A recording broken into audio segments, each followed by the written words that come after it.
안녕하세요. 경자입니다. 대부분의 배당주들은 저번 주까지 보유를 해야 22년 배당금을 받을 수가 있었는데요. 하지만 고배당주에 투자하는 ETF는 4월을 기준으로 배당을 하는 종목들이 많습니다. 그래서 오늘은 이 내용으로 조금 말씀을 드려보겠습니다. 저는 배당주를 두 가지 방식으로 투자를 하고 있습니다. 인컴 목적으로 꾸준히 모아가는 종목들이 있고요. 주로 분기 배당 주들이 해당이 됩니다. 물론 10% 수익이 나면 최소 절반은 매도를 하고 있습니다. 그리고 시세 차익을 목적으로 투자를 하는 배당주가 있는데요.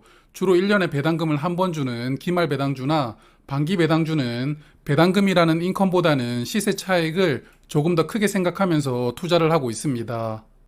현재 한국 증시에 상장된 고배당주 ETF 중에서 화면 보시는 4종목은 4월 기준으로 배당금을 많이 주는 종목들입니다. 일반적인 배당주는 기말 배당금을 4월에 입금을 해주잖아요. 그래서 이들도 4월에 투자한 종목들로부터 배당금을 받고 그 배당금을 다시 ETF에 투자한 사람들에게 분배를 해줍니다. 그래서 올해 4월 26일 기준으로 이들 종목들을 보유를 하신다면 분배금을 받을 수가 있는데요. 그리고 대부분의 분배금은 5월 첫째 주에 계좌로 입금이 됩니다. 통상적으로 고배당주들은 배당 기준일에 다가갈수록 배당금을 받는다는 기대가 생기죠. 그래서 주가가 조금씩 우상향할 가능성이 높습니다. 화면은 아리랑 고배당주 차트인데요.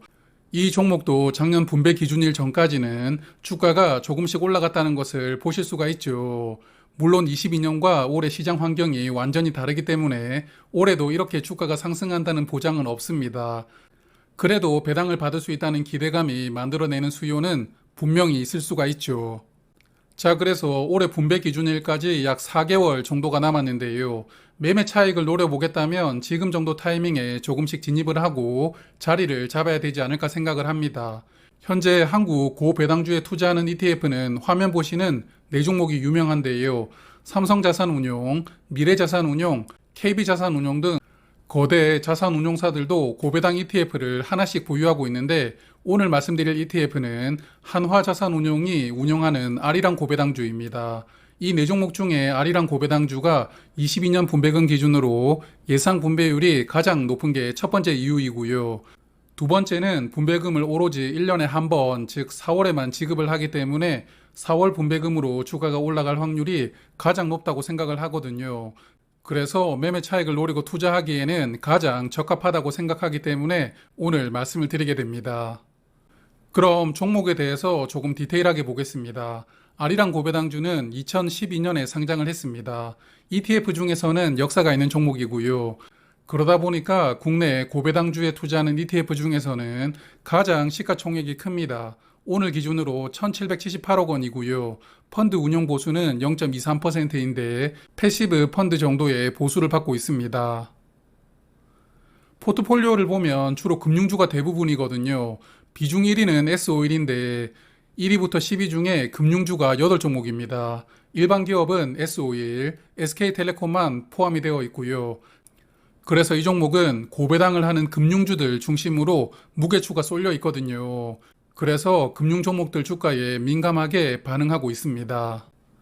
주봉 차트로 주가를 한번 체크를 해보면 22년 분배 기준일 주가가 12,800원 정도였습니다. 분배금을 지급한 이후에 최근 1년 동안 한 번도 이 가격에 도달하지 못했는데요. 뭐 당연하다고 봐야겠죠. 그동안의 종합지수가 20% 정도 빠졌으니까요. 그래도 가을부터 주가는 약 3개월 정도 상승을 했는데 배당 기준일을 전후로 2주 동안 또 주가는 크게 빠지고 있습니다. 연말부터 한국 증시가 얼어붙고 있죠.